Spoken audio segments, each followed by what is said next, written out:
Bomb Squad fighting Tyson Fury. Boy, Bomb Squad, yeah, he's going to put him to sleep, bro. Bum Squad, bro, is what he is. Bum Squad, I can't wait for this fight, you know that. But come on, a Gypsy King. Bro, you know what is pissing me off, yeah?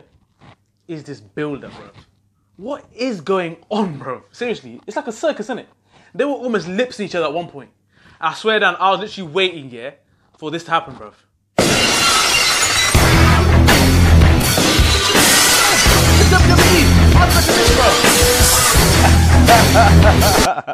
Listen, the build-up is that, to be fair, like, mate, it's embarrassing. It's a little bit embarrassing, I'm going to be honest. As a boxing, it's supposed to be a boxing spectacle. I know that they want to put bums on seats and all that sort of stuff, but this fight pretty much sells itself anyway. That's what I'm saying, it's a big fight. Yeah. I think that's where like, Uncle Frank, listen, you can't deny Frank Warren, he obviously is a big, big name in the game, but I think that's where Eddie's got a bit more class, you know what I mean? He's got a bit more, in his events. But I say that, I mean, fucking Chisora dashed the table at one of his events. But... No, but I think it is. In the boxing world, it's a big fight, yeah? If you look outside of the circle, it's probably not your, it's not your, like, everyone knows the AJ kind of thing, right? So I think what they're trying to do is trying to make it a household fight where everyone's talking about it. It's on Instagram doing dumb shit. But everyone knows, like you said, this is a big fight. We're all excited for it. And just be a bit serious about it. It's a little bit embarrassing. It's a bit cringeworthy. But if you go back to put all that to one side and pull that away and look beyond all that shit, because it is embarrassing. There's no two ways about it. They're in each other's faces and stuff like that. It's just a bit like, oh, and then there's photos leaked of them sitting on the same sofa, just chilling and stuff. It's a bit like, come on, man. Like, I'm not. I think McGregor and Mayweather, they got the same planes to like events and stuff like that, and then obviously when they get there, they're trying to get into each other's faces. I get it. You're trying to sell the fight, maximise it. It's a huge opportunity for you guys to make some incredible money, but I think let's not get too far away from the actual event, which is a good fight. I'm a massive Tyson Fury fan, always have been. Me and you fall out about this all the time. It's a great fight, but it's probably a bit too soon for Tyson Fury, I think. It's probably a bit too soon. But then saying that, stylistically, he knows, Tyson Fury knows what he's good at. He knows what he's good at. And fair play to him, he's gone through a lot of shit to get himself back into presentable shape, and he's fighting again. If he's on it, if he's on form, Tyson Fury wins this fight. It'll be a landslide points decision, landslide. He won't knock him out, we know that. He says it all the time, but he won't knock him out. No, but if he can go nail a game plan, not even the game plan, a game plan, Deontay Wilder's there for the beating. He's there for the taking. For me, I just think that there's no way in 12 rounds that Wilder's not going to land. I think Tyson Fury's style is very good for a fighter who's very orthodox. So you got your Klitschko's, you got your AJ's. They're quite robotic in some form, right? Whereas I think like the way Fury got sparked out by Cunningham was just a wild shot over the top. You're going to get loads of these shots. So for me, I just don't see how for 12 rounds that Fury's not going to get hit. That's my concern. I think when he gets hit, he's going to know about it. And don't get me wrong, I'm not stupid. Like, even as much as I'm a Wilder fan, I don't think too much of Fury. Like how can you not think too much of Fury? This is what I'm saying. Our argument is this, right? I think he's a really awkward fighter, and you think he's slick. That's what we touched on before, right? That's fine. We touched on it before, but what? He's a 6'8", 6'9", 6'9". Mad, isn't it? 6'9", and he's elusive for a 6'9" 6'9" height. Yeah. For someone who's 6'9", to slip shots, evade footwork as good as it is, the movement, head movement, just because he's 6'9", it looks like it's not as pleasant on the eye as, let's say, a Mayweather. I'm not saying he is Mayweather. Just when Mayweather slips shots and his style is to hit and not get hit. Tyson Fury is the same, but he's 6'9". It is slick work to be able to do that. In a heavyweight fight, to be able to do that is slick work. I'm sorry, I can't get my head around how you can't say it's not slick. No, I get what you're saying, because 6'9" people at that height normally are just like fucking robots. You've seen them, right? And so what I'm trying to say is I'm not one of these guys that thinks he's shit. He's not shit, right? He's a very, very talented fighter, and I think people who look past that are stupid. But I just think you tell me a fight, a bar Klitschko, where you've been excited by performance and he's had a really good fight. Can you name, like, I'm not trying to pick you out, but I'm just saying, like, has he had any good fights apart from Klitschko? Listen, I always refer to this, right, and I've told you that Chisora is Chisora, okay? So let's not look too much into that, okay? He's a good fighter. You can't. He's a. At the time when Fury was fighting him, he was still on the cusp of something potentially good, right? Now, he had two types of fight with Chisora. One, when he was younger and he was just like boxing, whatever, and he tried to get into a terror. The second fight against him was an absolute shutout. Now, for you, that doesn't excite you. And for the general boxing public, it doesn't excite you, right? But for someone like me, who buzzes off that, to go into a ring, I've said this before, you get into a street fight, right? You got the whole street to evade shots. If you're in the street, if you're fighting somebody in the street and you're fighting somebody, you're going to get hit. To go in a confined space against somebody so big and so tall and not get hit, for me, is unbelievable. So basically, the answer to your question is the second fight against Chisora is another performance. People think, oh, it was boring. He did exactly what he did to Chisora, which is what he did to Klitschko. You won't hit me. I know your shots. You ain't going to hit me, and I'm going to win this fight. And he didn't. He walked out there unscathed. The only problem with him is he's a bit like Amir Khan in the sense that he does like to get involved sometimes. He does like to throw shots. There's no need. He's mentally tougher than Amir Khan in that sense because he knows that, look, there's no need for me to go and get involved with these lot who want to hit hard. I've got quick hands for a big guy and I've got such a good range that you won't be able to get near me. Yeah, but I get that, right? But the thing is, you can't compare Chisora and Wilder. Like, as much as Chisora is a good boxer, he's not world level. Let's be honest, right? So both fighters are going to be challenged in this fight. Huge, because I don't believe that Wilder has fought anybody. I don't look at his record. I think Ortiz was a tough fight. Tough fight. Yeah. Oh, and T-Pain to burn. Yeah, but when he first fought T-Pain, the second time he fought T-Pain had just gone on, just released a mixtape or something because he was not on it.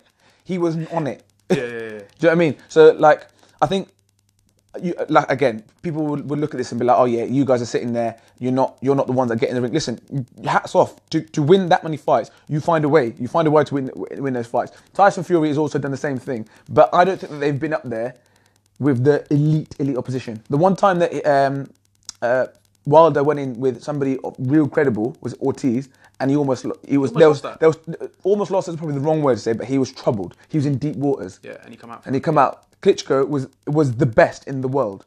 So that's where I'm going to turn around and be like, he's proven that he can go into the trenches and find a way to win. I don't believe that Deontay Wilder has been taken into those deep trenches to find a way to win. The thing is, right, with Wilder, he knows, like you said, and the Tyson Fury camp know this as well, as you're a fan, is that there's nothing that they could probably do in terms of power to cause Wilder any troubles. Ortiz, you always knew that he's got that dirty left hook, right? So you got that fear. With Fury, you know you can take probably more risks because if you do get hit, more chances are not that he's not going to affect you. Okay, but on the flip side to that, if you know that you're up against somebody who is slick, who's a slick operator, so who knows how to get his work done and get his points, he's not going to try to knock you out. Deontay Wilder knows nothing but knockout. Yeah. He can't box for 12 rounds. No, Deontay Wilder cannot box for 12 rounds. So he knows. So the answer to your question is that you don't think, well, not don't think, but you're saying that you know that if you're a Deontay Wilder, keep coming because he won't hurt me, right? But on the flip side to that, if you're Tyson Fury, you're thinking, brilliant. Keep coming because I'll pick off shots because you're not good enough to defend, and I'll evade what you got through. That's what his game plan will be. So it's got the markings for a very, very good fight. Yeah, I mean, I personally only see it going two ways, right? I see either a Wilder KO win or I see Fury winning on points. 100%. Fury is by far the better boxer than Wilder. I'm not saying that, but for me, I'm just saying I just don't see how. If he does, all praise to him. If he can get box for 12 rounds and stay away and not get caught, that is hats off to you. Do you know what I mean? But this brings me on now is everyone keeps talking about Joshua.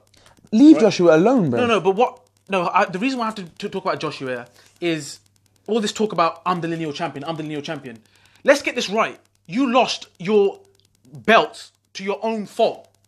They weren't stripped of you. You lost it because of your own fault. So, but he is the lineal champion. He's the guy that beat the guy. No, he was the guy that beat the guy. I get this, but you keep refer to me as a champion, but you lost that status yourself. It's not like it's been taken away from you. So it frustrates me. You keep trying to remind people that you're some sort of lineal champion, but when you don't actually hold any physical belts. But he is. It is fact. He is the lineal champion. That's a fact. So what? So maybe I'm wrong. Someone could correct me here. So someone like say Floyd Mayweather, right? So he didn't lose his belt. So is he still the lineal champion right now? He was the guy that beat the guy to win the belts. That's the lineal champion. That's what it is. The lineal champion is the guy that beat the guy. Yeah. He beat Klitschko. Yeah. But he didn't get beat. He's not been beaten. So that's the definition of lineal champion. Right. So technically he is the lineal champion. You can't take that away from him until you beat him. So you're saying, if someone is... it's not what I'm saying, that's just what it is. Yeah, no, I'm saying, so this is how it works, right? So you're saying if you beat a champion, suddenly you don't box for 3-4 years, 5 years, you're still considered a lineal champion. When you don't actually hold any belts, You haven't fought for 4 or 5 years. I'm not saying this is Fury's case, but I just don't see how that works. So you keep saying you're the champion, but you don't actually have any belts. So you want to be almost to be named as the A side or referred to me as a champion when you've lost that yourself. Do you get the angle I'm trying to come from? I get the angle you're coming from because you're saying that the champion is all belts, belts, belts. But what you got to understand is that's what the lineal champion means. That's the definition of the lineal champion. The guy that beat the guy. That's the best way to look at it. And you can't take that away from him because he did. He went into the backyard of a geezer that hadn't been beaten and beat the guy. So does that make you the best in the division as he makes out? He thinks he's the #1 division because he's the lineal. No, obviously that's him hyping. That's his own hype. Yeah. So what's your perception? My perception is that it is fact that he is a lineal champion. He is the lineal champion, but he isn't holding a belt. So is he for you? Is he the #1 in the division because he's the lineal champion? Or He's not #1 in the division. The #1 in the division is Anthony Joshua. Exactly right. So I wasn't trying to get that out for you, but that's how I see it. So this whole talk of Joshua is irrelevant. We're the two best fighting. I know they're trying to pump up the fight, and then they talk about we made this fight really easy. Joshua is the A side. He is the #1 division. He is the cash cow. No, but I'm saying is he's calling the shots. Of course, it's very easy for you to put a fight together if it's Wilder versus Fury and Fury's accepting to go to America. Easy work. So people who are digging out Joshua, digging out Eddie Hearn, how they don't want the fight, that don't make no sense to me. Of course, the negotiations for a Wilder-Fury fight is so much easier to do than a Wilder versus Joshua fight, in my opinion. I'm not trying to take sides or trying to say about AJ, but it just pisses me off. I think my opinion on the matter is that it's always going to be tough to make the fight with Joshua because you've got to agree to his terms. You fight Joshua, you're made. Povetkin is made. He's made. He bought back to Russia, and you know what? He's like, bruv, I'm chilling. I'm balling. Yeah, because you are made. What's his name? Parker. Parker had 2 fights here, 2 box office. He lost to Joshua, lost to White. Bruv, Parker is chill. Yeah, you need to fight again. You don't need to fight again.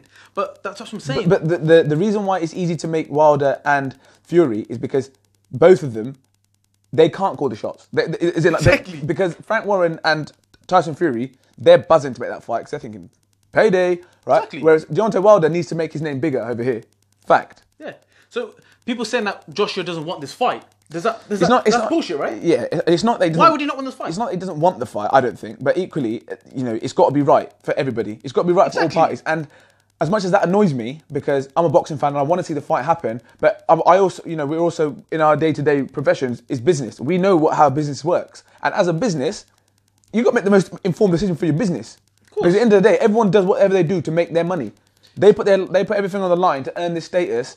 Boxing it's a short career if you look at it in actual sense. At the top it's a short lived. So if you get a chance to maximise it, you will. So I think it's harsh to say that he doesn't want the fight, but equally he is the A side. He is boxing at the moment. He is British boxing. He's world boxing. Yeah, because I'm watching all these other channels similar to ours and stuff like this, right? They're saying, I've lost all respect for Joshua, blah blah blah, and he's gone into the States. Fuck you. Why would you lose respect for Joshua when he's the A side? His CV is actually probably the toughest out of all the 3. Put it like this: Floyd Mayweather, right? His own statement, bitch, I am boxing. Yeah, that's what he said, and he's right because he was the A side. If you want to fight Floyd Mayweather, come to Vegas on his terms, and we'll talk. And the thing is, he'll put money in your pocket. Yeah, that's he always says it. He goes, him and McGregor made forever money. They made forever money from that fight, bruv. He ain't here no more. He's not fighting anymore. Joshua is that. He's that level, but in the UK. So I think it's difficult for people to accept that Joshua is running things. He is, and it's not just because we're British fans. It's fact. When Mayweather was doing it, he was running things. Triple G had all them belts. He had to go and fight in Vegas because why? Because that's where the money is. That's where the money is, and that's where the P is. And at the moment, Anthony Joshua is making loads of money here. He's filling out 90,000 stadiums at Wembley and Principality, whereas in Vegas you're getting 35. Yeah. Come on now. I mean, don't get it twisted. We're not just trying to say that AJ. If Fury fights AJ, that's a very difficult fight for AJ. More than I think it is for Wilder, because I said the orthodox styles, right? So I think even Fury can definitely beat AJ. I'm not saying that's not possible. I'm just saying all this trash talk about losing respect for Joshua and he's avoiding the fight makes no sense. And Eddie Hearn, like we said about business, come on now. It's very easy to make that fight. So let's wrap this video up. I mean, unless you want to mention anything else. Nah, just wrap the video up. I think it's some very interesting points. We argue about this consistently. I'm Gypsy King, Team Fury. Fury got this. Although I think it's come early, but I think his style is it's very, very difficult to beat. So for me, Fury wins a fight on points. For me, this is not a game. This is not a game. Bomb squad! That's what's happening, bruv. That's what I see. But if I get shocked, all praise will be to Tyson Fury, well deserved. So let us know what you think how this fight will turn out for you guys. And until then, don't forget to share, like, and subscribe. Peace.